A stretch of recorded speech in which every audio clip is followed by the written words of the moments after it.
This is episode 2 of Gallivanting across British cultural studies.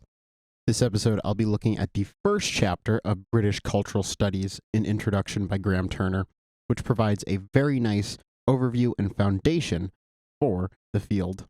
After that, I'll be applying some of the cultural studies concepts outlined in this chapter to something more contemporary. Let's begin with chapter 1, the idea of cultural studies. The book opens with a question posed in 1983 by Richard Johnson, former director of the Birmingham Center for Contemporary Cultural Studies. He revised the title of his paper, What is Cultural Studies Anyway?, to read, What are Cultural Studies Anyway? And this is emblematic of a shift in scholarship. In the modern era, historians tend to be suspicious of the textual analysis practiced by those who originally were trained as literary critics, as literary critics have a tendency to avoid certain material components in their analysis. For this reason, it's helpful to consider cultural studies a textual or literary-based analysis of media or all things related to culture, while informed by sociology, ethnography, and an overall economic approach. This isn't to say that cultural studies are a unified field, and much of the following will be about mapping the lines of argumentation and the division across the different disciplines within cultural studies. That being said, the field does contain common elements, principles, motivations, preoccupations, and theoretical categories. Customarily, cultural studies is seen to begin with the publication of Richard Hoggart's The Uses of Literacy in 1958 and Raymond Williams' Culture and Society. What was impressive about these scholars was their ability to mobilize their methods of textual criticism so as to read cultural forms other than literature. Popular song, for instance, or popular fiction. Yet, their work lacked a unifying ideology or frame of reference for their analysis. Ian Chambers, a later Birmingham scholar, would suggest a series of related ideas in an attempt to inform cultural studies with a basis for its analysis. He suggested explanations based on the idea of totality on the rational frame that connects the most distant and complex parts are characteristic of the great continental schools of thought: Marxism, classical sociology, psychoanalysis, structuralism, and semiotics. Of these, structuralism is of particular interest for cultural studies scholars, as it has many variants, but its common characteristic is an interest in the systems, the set of relationships, and the formal structures that frame and enable the production of meaning. Within the broader frame of structuralism, the cultural studies scholars would use Ferdinand de Saussure's theory of language as their starting point. For Saussure, language is a mechanism that determines how we decide what constitutes an object in the first place, let alone which objects might need naming. Language does not name an already organized and coherent reality. Its role is far more powerful and complex. The function of language is to organize, to construct, and to provide us with our only access to reality. Consider that the connection between a word and its meaning is not inherent or natural, but in most instances, quite arbitrary. With this in mind, consider a word like tree, for example. It means what it does to us only because we agree to let it do so. The fact that there is no real reason this word should mean what it does is underlined by the fact that there are different words to express the same concept across different languages. Further, there is no natural reason the concept itself should be expressed at all. There's no universal law that decrees we should distinguish between trees and, say, flowers, or between trees and grass. That we do so is only a matter of convention. When Saussure insists that the relation between a word and its meaning is constructed, not given, he is directing us to the cultural and social dimensions of language.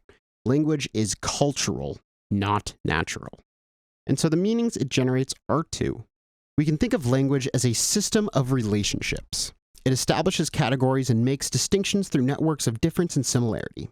When we think of the word man, for example, we attribute meaning by specifying the concept's similarity to or difference from other concepts. Crucially, we'll consider what such a word tells us this object is not. It's not a boy, it's not girl, it's not woman, and so on. Cultural relations, then, are reproduced through the language system. To extend the previous example, the word man might also generate its meaning in opposition to other concepts. It's not weak, it's not emotional, it's not sensitive. These further the notion of a particular cultural definition of a male role within broader gender relations. Zooming out a little bit, these same concepts found in Saussure actually have relevance beyond linguistics because they reveal to us the mechanisms through which we make sense of our very own world. Specific social relations are defined through the place language allocates them within its system of relations. Meaning, under this notion, is revealed to be culturally grounded, even culturally specific, as different cultures may not only use different language systems, but they may also inhabit different worlds. Culture, then, functions as the site where meaning is generated and experienced. It becomes a determining, productive field through which social realities are constructed, experienced, and interpreted. The logical next step outside the domain of linguistics is taking principles which structure the linguistic system and seeing how they also organize other kind of communication systems. Not only writing, but also non-linguistic systems. Consider governing images, gestures, or the conventions of good manners, for example. There's an analogy between the operation of language and the operation of all other systems which generate meaning, seeing them all as signifying systems. For cultural studies scholars, this analogy has been widely accepted and adopted. If culture is the umbrella which all these systems function under, then the cultural product of anything, its meaning, is of crucial importance. Then, it would make sense that understanding and interpreting this meaning would be the single most important thing for textual analysis of this ilk. For this, we turn to semiology. Semiology, or the understanding of symbols and patterns, was meant to be a mechanism for applying the structural model of language across all signifying systems and for providing a method of analysis that would be both scientific and precise. The central idea here is that of a sign. A sign can be thought of as the smallest unit of communication within a language system. It can be a word, a photograph, a sound, an image on a screen, a musical note, a gesture, an item of clothing. To be a sign, though, it must have a physical form, and it must refer to something other than itself. And finally, it must be recognized as doing this by others who experience the sign system. Consider that in most situations, we signify ourselves through the signs available to us within our culture. We select and combine them to relation to the codes and conventions established within our culture, in order to limit and determine the range of possible meanings they are likely to generate when read by others. To better understand this process, the sign has to be separated into two constituent parts, the signifier and the signified. We can consider the signifier as the physical form of the sign, the written word, the lines on the page, the photograph, the sound, etc., whereas the signified is the mental concept referred to by the signifier. So the word tree will not necessarily refer to a specific tree, but to a culturally produced concept of treeness. The meaning generated by these two components emerges from their relationship. One cannot separate them and still generate meaning. And this relationship is most often an arbitrary and constructed one, and it can change. Along these lines, notable scholar Barthes has outlined in his essay Myth Today an incremental signifying system in which social meanings attach themselves to signs, just as connections attach themselves to a word. This culturally enriched sign itself becomes the signifier for the next sign in a chain of signification of ascending complexity and cultural specificity. For example, the word outlaw has acquired social meanings that will be called up and that will acquire further and more specific accretions when used. Say, in a Western film or in the lyrics of a song played by a heavy metal band. Consider the meanings that an actor like Adam Driver accrued when he played Kylo Ren in the Star Wars sequel trilogy. Those same meanings will then influence an audience's perception of his roles moving forward. Barth's particular concern in Myth Today is with the way cultural associations and social knowledge attach themselves to signifiers. He calls these attachments myths, not meaning to suggest that they're necessarily untrue, but that they operate as myths did in ancient times to explain the world for us. To bring us back to the world of reality, advertising could be considered to work by fitting a signifier to a signified. They both cooperate with and intervene in this semiotic constructive process. This process, which we can call semiosis, is not dissimilar to metaphor in writing or speech, where two otherwise unconnected ideas are syntactically linked, and thus they bleed into each other. Each takes on some of the meanings of the other. Consider any contemporary media artifact which glorifies the rich and famous. To see the successful as exceptionally gifted, and implicitly to see oneself as ordinary, and therefore in need of the signifiers of success that lifestyle products might provide, is to accept the mythic explanation offered for an inequitable and discriminatory economic and social structure. it's important to re-emphasize the essentialness of semiotics as a methodology. At its most elementary level, it supplies us with a terminology and a conceptual frame that enables the analysis of non-linguistic signs.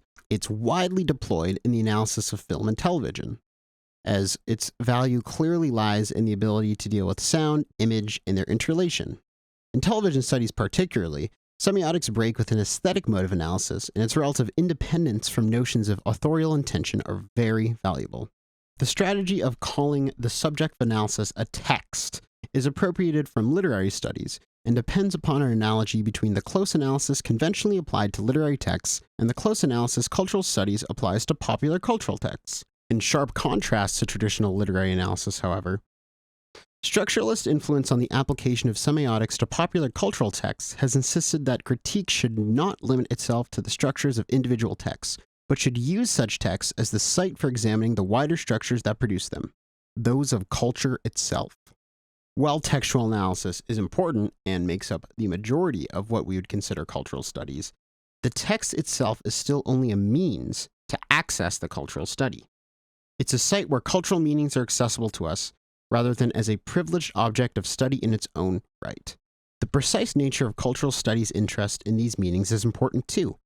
At its most distinctive, it's aimed towards a particular end, that of understanding the ways in which power relations are regulated, distributed, and deployed within industrial societies. For this reason, a unifying objective for British cultural studies scholars is their common political goal. This is where the historical context of British Marxism becomes particularly important.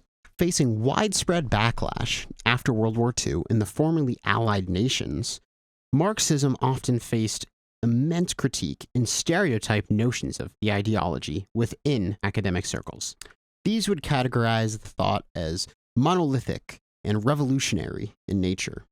Yet, the broader European tradition is neither of these things, with its primary tools being critique, and it spent a lot of its time dealing with critique from within the field, almost as much as that from outside of it. To that end, the Marxism which informs cultural studies as a field is that of a critical Marxism, in the sense that it has contentions with a straightforward or reductionist approach to the study of culture. Under a traditional Marxist framework, culture was part of the superstructure of society, and thus simply a product of the economic and industrial base. It was something delivered from hegemonic forces and had no input from the audience consuming it.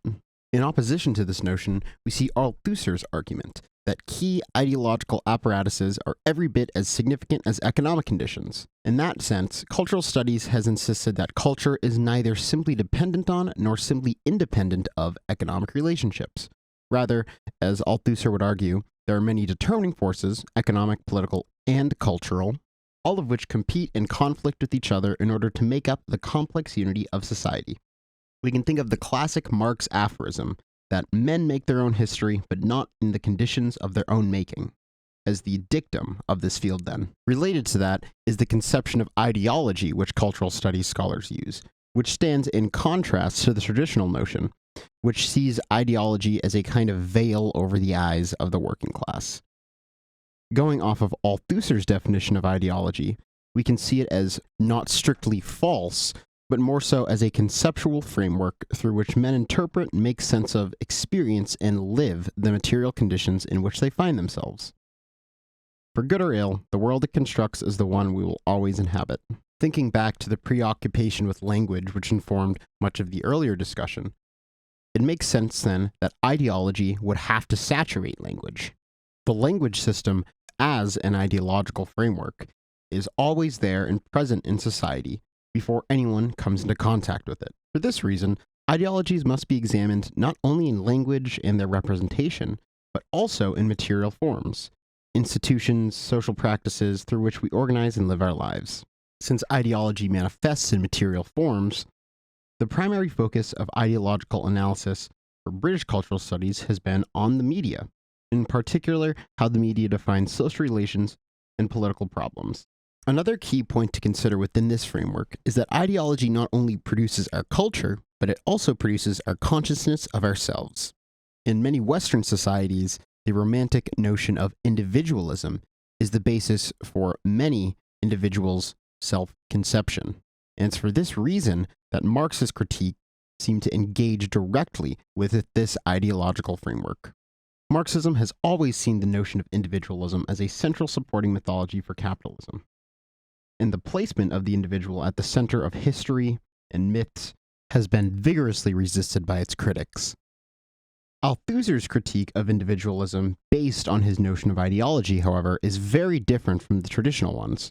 Althusser would argue that ideology operates not explicitly but implicitly, and that it lives in practices, structures, and images we take for granted. We internalize this ideology, and thus are not easily made conscious of its effects. Because of this, our unconscious is too formed by an ideology, but one from outside our essential selves. So for Althusser, the notion of an essential self disappears entirely. It becomes a fiction and impossibility. Instead, what we get is a socially produced notion of identity, a subjectivity. This subjectivity is different from an older notion of a unified self. Since it's constructed from outside ideological forces, it can be contradictory, and it can change within different situations in response to different kinds of social pressures. Lacan would take this notion further and appropriate the model of structural linguistics from Saussure. He would argue that our unconscious itself is a sign system as well, and that system functions like a language. The language of our unconscious, however, is not produced by any unique individual, but by culture itself. Just as we learn to speak in the language and customs of culture, and are thus, in a sense, constructed through them, our unconscious too is formed through the perceptions and the languages of others. Our view of ourselves is composed from a repertoire given to us, not produced by us, and so we are the subjects, not the authors of cultural processes. Because of this, media and cultural studies scholars have looked at the way that the medium, and in many cases our particular text, constructs a specific range of subjectivities for the reader or viewer. This also points to the inherent contradiction at the core of cultural studies, because textual analysis of any one given thing is going to fail to account for the absolute breadth of ideologies and contradictions within any given culture. The problem of conceptualizing the social relations that make up our popular culture truly defeats any sort of small-scale empirical analysis. In order for any effective analysis, then, one must adopt an overarching theoretical position that can organize the practice of their work consistently. This is why the methodologies of structuralism and semiotics, in their central terms of signification, representation, text, subjectivity, and ideology, are so consistently applied throughout the field. It's in their application, though, where sort of a divide between two camps of cultural studies scholars emerges, between structuralists and culturalists. Without getting into too much detail, structuralists saw culture as the primary object of study and approached it most often by way of the analysis of representative textual forms, whereas culturalists and British historians resisted structuralism, as it was too deterministic, too comprehensive a definition for any force of ideology. This debate has more or less died down in recent cultural study work, and this is because of the proliferation of Gramsci's notions, as he offers a less mechanistic notion of determination and of the domination of a ruling class. Gramsci acknowledges the power of the individual human agent within culture by analyzing not only the overdetermining structure that produces the individual, but also the range of possibilities produced for the individual. Another important development to further this end is that of the term discourse, which refers to socially produced groups of ideas or ways of thinking that can be tracked in individual texts or groups of texts, but that also demand to be located within wider historical and social structures or relations. This brings us to Foucault, whose ideological framework, and specifically his notions of power, have become almost the single most important force in modern cultural studies work. Rather than focusing on the reproduction of ideologies, Foucault examined how these enabling discourses directed the operation of power, how institutions established practices and routines which disciplined behavior, defined space, and regulated the experience of time for those placed within their control. There are few key distinctions in Foucault's writing, however, which separate him from the contemporary application of his work. First is that Foucault's notions of power had no specific class dimension within it. The aim of his exercises were not to demonstrate how class fractions managed to maintain their dominance. Second, Foucault was interested in how power was dispersed into everyday structures of regulation and control that influenced cultural practices rather than cultural meanings. Because of this, His version of power was not a centralized, repressive structure operating on behalf of a clear set of interests, but it did contain the possibilities of being productive, enabling, and even liberatory. Despite these contradictory impulses, Foucault used the idea of discourse in adventurous ways, which have been increasingly taken up in cultural studies and are evident in a widening of the range of texts and formations approached for analysis, institutions, cultural policies, and the definition and regulation of the body and sexuality, the fashioning of the self, so on and so forth. The chapter concludes with a lengthy cultural studies reading of the mediatization surrounding an Afghanistan general's media tour and press appearances following 9/11. And Turner's final thesis seems to be that the text can help us to understand how sources are constructed, legitimated, and disseminated, as well as to understand something about the construction of the specific historical conjuncture of this event. Rather than provide a detailed summary of this approach, I'm going to posit one of my own. However, on season 4 of the original Netflix show You, because I've been watching it recently and I think it has a lot of things which directly relate to the cultural studies approach that would be ripe for analysis. I recognize that a more formal analysis would cover the other seasons of the show beforehand, but this is merely to demonstrate how the methodologies from this chapter can be applied to more contemporary forms.